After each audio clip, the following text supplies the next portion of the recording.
আপনি কি জানেন জগন্নাথ দেবের আসল রূপ এই কাঠের মূর্তি নয়, বরঞ্চ একটি কাচের মতো স্বচ্ছ চমৎকার নীল রঙের পাথর ছিল, যাকে সবাই বলে ডাকতো নীলমাধব। কিন্তু এই নীলমাধব একদিন অদৃশ্য হয়ে গেল। আর কেনই বা একটি অসম্পূর্ণ কাঠের মূর্তিতে পরিবর্তিত হয়ে গেল এই জগন্নাথ দেব? এই কাহিনীটি মালবার রাজা ইন্দ্রদুম্ন থেকে শুরু হয়। নীলগিরি পর্বতের মধ্যে লুকিয়ে রাখা নীলমাধবকে পুজো করতেন উড়িষ্যার এক আদিবাসী নেতা বিশ্ব বসু। মালবার রাজা ইন্দ্রদুম্ন এক স্বপ্নাদেশ পান। পৃথিবীতে এমন এক দেবতা আছেন যিনি স্বয়ং নারায়ণ, নাম নীলমাধব। দেবতাকে দর্শন ও প্রতিষ্ঠা করার জন্য তিনি পাঠালেন তার ব্রাহ্মণ দূত বিদ্যাপতিকে। বিশ্ব বসু কাউকেই নীলমাধবের গোপন স্থান দেখাতেন না, কিন্তু বিদ্যাপতি কৌশলে বিশ্ব বসুর কন্যা ললিতাকে বিবাহ করেন।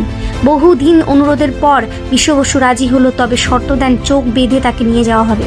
চতুর বিদ্যাপতি পথে পথে সরিষার বীজ ফেলতে থাকেন। পরে সেই বীজ অঙ্কুরিত হয়ে পথের রহস্য ফাঁস করে দেয়। অহংকারী রাজা বিদ্যাপতির সঙ্গে সেই পথে পৌঁছে দেখেন নীলমাধব অন্তর্ধান করেছেন। অহংকারী রাজা বুঝতে পারে যে তার অহংকারের জন্যই ভগবান তাকে ছেড়ে চলে গেছে। নারায়ণ তার উপরে কৃপা করে স্বপ্নে বলেন, আমি এখন দারুর ব্রহ্মরূপে প্রকাশিত হব। সমুদ্র তটে ভেসে আসে এক অলৌকিক দারু। সেই দারু রাজার প্রজারা কেউ ফালা করতে পারছিল না।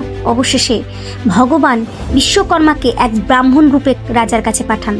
ওই ব্রাহ্মণের একটাই শর্ত ছিল রাজার কাছে, 21 দিন ধরে আমি একটা বদ্ধ ঘরে কাঠের মূর্তি বানাবো। কেউ যদি আমাকে বিরক্তি করে তাহলে আমি মূর্তি না বানিয়েই অন্তর্ধান হয়ে যাব। 15 দিনের মাথায় রাজার পত্নী গণ্ডিচার সন্দেহ হলো যে এতদিন ধরে ঘরের ভিতরে ঠকঠক করছিল, আওয়াজ হচ্ছিল, কিন্তু আজ হঠাৎ করে বন্ধ হয়ে গেল কেন? এই সন্দেহে সে দরজা খুলে ফেলল।